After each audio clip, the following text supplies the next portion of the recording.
সকল চাকরিজীবীদের ডিউটি প্রতিদিন নির্দিষ্ট একটা টাইম অনুযায়ী করতে হয়।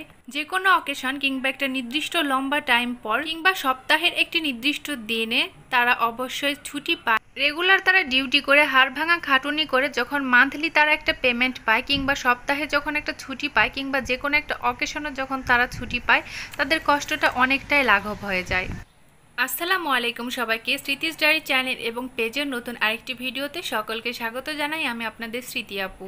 এই সমাজ বা পৃথিবীতে যারা রেগুলার কোনো কর্মক্ষেত্রে কর্ম করে থাকেন নিজের জীবিকার তাগিদে, তাদের কিন্তু মান্থলি একটা পেমেন্ট আসে এবং কিছুদিন পর পর তাদের সাপ্তাহিক ছুটি কিংবা যে কোনো একটা বড় ধরনের অকেশনে যে কোনো ছুটি পেয়ে থাকে। এছাড়াও যখন তারা অসুস্থ হয়ে যায় অবশ্যই তাদেরকে ছুটি দেওয়া হয় বাসায় রেস্ট করার জন্য কিংবা সেবা নেওয়ার জন্য। এই পৃথিবীতে কিংবা এই সমাজে যারা বিনা পারিশ্রমিকে সব সময় সার্ভিস দিয়ে আসতেছে তারা হচ্ছে গৃহিণী। হ্যাঁ, আমার মতো গৃহিণী, কিন্তু আমাদের মতো যে গৃহিণীরা রয়েছে তাদের কিন্তু কোনো ছুটি নাই, হোক সেটা অসুস্থতায় হোক সেটা বিশেষ দিনে। অসুস্থতার জন্য একবেলা কাজ ফেলে রাখলে পরক্ষণে কিন্তু আরেক বেলা যে ঠিক দ্বিগুণ কাজ করতে হয়। আর আমাদের মতো গৃহিণীদেরকে একটু সচ্ছলভাবে সমাজে চালানোর জন্য যেসব কর্মজীবীরা তাদের কর্মক্ষেত্রে হাড় ভাঙা খাটুনির পরে বা সারাদিন শেষে যখন বাসায় আসেন, তাদেরকেও কিন্তু সেই অসুস্থতা নিয়েই গৃহিণীদেরকে সেবা করতে হয়। আজ কয়েকদিন থেকেই মা মেয়ে একটু অসুস্থতার তাড়নায় সারা রাত ঘুমাতে পারি না, কান্নাকাটি করি। তো সকালবেলা হাজব্যান্ড জোর করে হাসপাতালে পাঠিয়ে দিলেন। তো এইদিকে যখন আমি হাসপাতালে গিয়েছিলাম বাসাটা পুরা এলোমেলো ছিল। আর এই যে আমার মাশাআল্লাহ লক্ষ্মী ছেলেটা পুরা বাসাটার যত ফার্নিচার আছে সবকিছু মোছামুছি করেছে, কারণ সে প্রতিদিন দেখে যে তাদের মা এই সংসারটার পিছনে কতটা এফোর্ট দেয়। আর সকালবেলা ঘুম থেকে উঠেই ফ্রিজটার লাইন খুলে রেখেছিলাম ফ্রিজ পরিষ্কার করব বলে। আর হাসপাতাল থেকে আসার পরেই দেখতে পাচ্ছি যে প্রচণ্ড ঝড়ো বাতাস উঠেছে। তাড়াতাড়ি করে সবগুলো জানালা বন্ধ করে দিয়ে বেলকনি থেকে আমি শুকনা কাপড়গুলো উঠিয়ে নিচ্ছি। 2 বেলকনি ভর্তি কাপড় চুপড়, আগের রাতে মেশিনে কাপড় চুপড় ওয়াশ করে নেড়ে দিয়েছিলাম। এখন অবশ্য সবগুলো কাপড় শুকিয়ে গিয়েছে।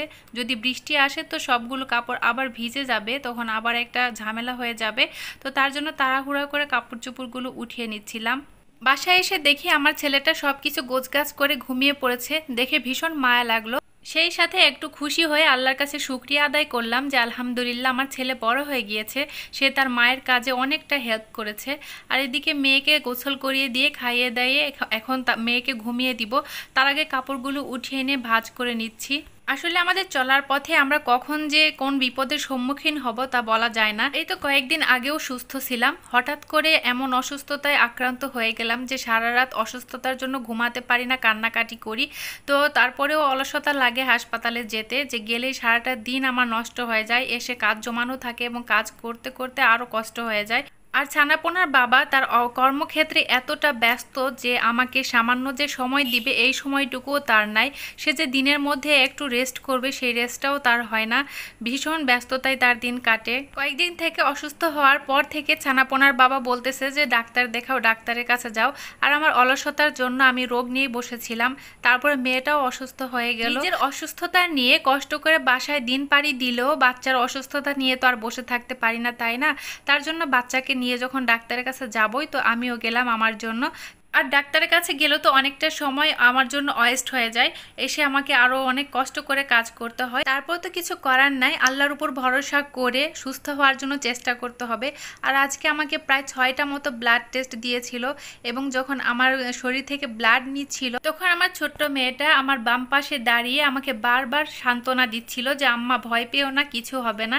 আর এখন আমার মেয়েটা আমাকে হেল্প করছে আলহামদুলিল্লাহ। তো বাসায় এসে একটা লম্বা ঘুম দিয়েছিলাম, তারপর একটু ফ্রেশ হওয়ার পরে আমি ফ্রিজ পরিষ্কার করতে লেগে গেলাম। আর ছানাপোনার বাবা রাতে অফিসে যাওয়ার সময় আমাকে বলে গিয়েছিল যে আজকে আর ফ্রিজ পরিষ্কার করতে হবে, কিন্তু আজকে না করি আগামীকাল তো ঠিকই ফ্রিজ পরিষ্কার করতে হবে। আর কয়েকদিন পরে ইনশাল্লাহ ঈদ হবে, তো তার জন্য ফ্রিজটা পরিষ্কার করা জরুরি হয়ে গিয়েছিল। তবে ফ্রিজ বেশি ময়লা হয়েছিল না। আর এইদিকে ফ্রিজ পরিষ্কার করে বাসা একদম নোংরা হয়ে গিয়েছিল, তো রাতের বেলায় আমি ঘরটা ক্লিন করে নিচ্ছি। নোংরা থাকলে আমার রাগটা যেন আরো বেশি বেড়ে যায়, তার জন্য মানসিক শান্তির জন্য রাতের বেলায় ঘর ক্লিন করছি। তো আজকের ভিডিওটা এ পর্যন্ত। আল্লাহ হাফেজ।